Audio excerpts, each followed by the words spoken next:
Hola guys, another time kay video kaniya tunanin meki ka channel BT Hair Solution na ni.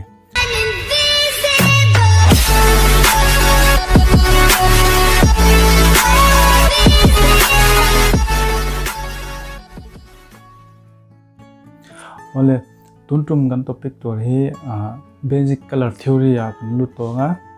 tuntum video tur he interesting tak mai ania basic color theory basic atangin step by step in kalauti anga uluk takhan set yam the turhan lo ngai thata ula lo enta ula chunakin jela po namani tan mo mani in color du don pon color choose tu te po in se thiamanga tuna lo tanang ole ama sign video sang kalau siam to tele tuntum video kalau siam to te video kalau siam le zel to te po hi hami hair care te haircut styling basic color kalau siam to te po hi kuta phaya hair dressing course sum seng in ha tak le hun seng in hun tam tak seng in kalau zir chok ta tundin mun hi kalau thleng thei ta ania chu he ka channel ka video ron siam tu le lo ka siam to te po hi lo ngai hluta ula in lok pui ka ringa lo lok pui ta ula chun a free liam yun hemi color big le cut le styling phai chu a free le rin ta ka video ka channel a hian video sang ka lo siam anga ka lo siam zel anga siam to te ponin chu kha uluk takin lo ngai thata ula zir du tak tan phai chun ka video hi lo en zel ta ula lo ngai chang ta ula nakina po na chete po ai ala tang kai don ni mon na zon nan te pon injir tak pe ai ngai thak tak phai ka chon ala tang kai zel no ke pon nuam ka tia hetia video siam he chon tu na kan topic ai lo lu tang chon color he in shet to angin he khovela hian color tel lo chon na hawani tro kan nun lai fa hian color tel lo chon na hawani kan mu thayang chin kan che vel te po hei han thlir te la color sang in min hual vela amoi ni mo ro puya chu kan nun kan lifestyle te pon aro pui phai na moi pha kan nal pha kan sam te color te po kan moi pui pha ta chun kan in level kan che vel te po hei kan in bang color te pon chu tiang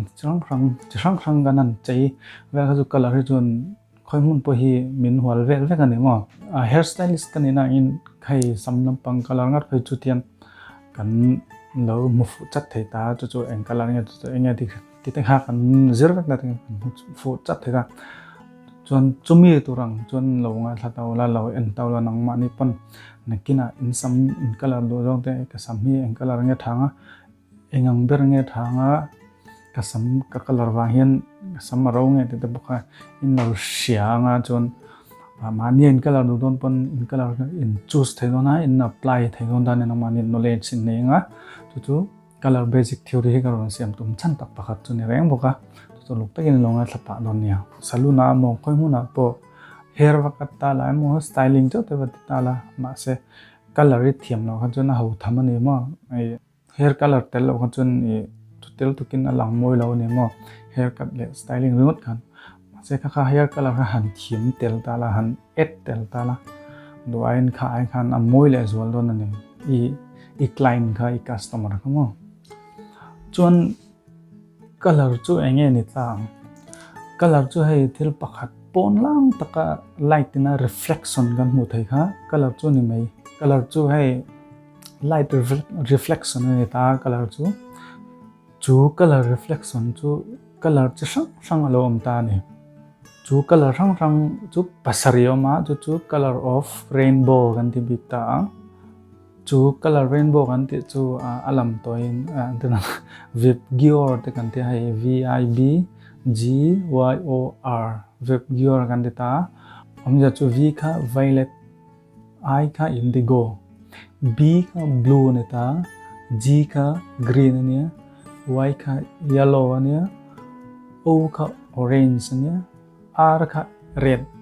chu mi lam to chu vip gior chu ni ta chun heng color he pon lang ta ka reflection thelo am ta reflection theo ko chu kan mu theya reflection thelo ko chu kan mu thelo ta ni chona do la jan color huil om le ta color chung chang sia do chon he color huil hi isiat nge nga ni color huil mo isiat nge nga chu kan lo en lenga chon color huil a hian chi thumo ma pakana jom primary color ania panhina jom secondary color anilia pathumna jom tertiary color kan ditani color wheel chu ishet nge ngai ta chithuma ma no chu primary color secondary color tertiary color ani tani chun heng color wheel hawi chu mana school vela to kan 03 na ma to in set karinga in thengel to te pon me them school at pon 03 na color wheel hemi primary color secondary color tertiary color dai mo chun primary color om ta kan no soi fianga primary color chu an mania top mo thil dangina a mix kwal thei velo mania top color chu primary color neta aba ho jong kha secondary color tertiary color te ho chu primary color te na hati han mix kwal no han tian mix and match kan ti han color dang alo le thera chung ho chu secondary tertiary ten ta kan soi feeling tuna primary color be kan lu tanga primary color a chun blue red yellow nom ta ni chu primary color neta blue red yellow an mani nan nom to mo ha color dangina an mix thei lo mania primary color ne top ta de han chun secondary color chu hai mix and match mo color dangina kan mix ko kan color lo kan lo siam theta secondary color chu primary color pani ithlang ngai denan primary color khan blue red yellow ta ni chun secondary color siam tur khan blue le red in ang che ni mix khan secondary color lo chok ta ni denan yellow le red pokam mix ta la de han mo inang che ni siamang chun example ha tilenga red le yellow mix khan inang che khan orange color lo chuakang chun blue le yellow mix khan inang che khan secondary color green lo chuakang chun red le blue kan tilenga chu inang che thlan khan mix khan violet lo chuakang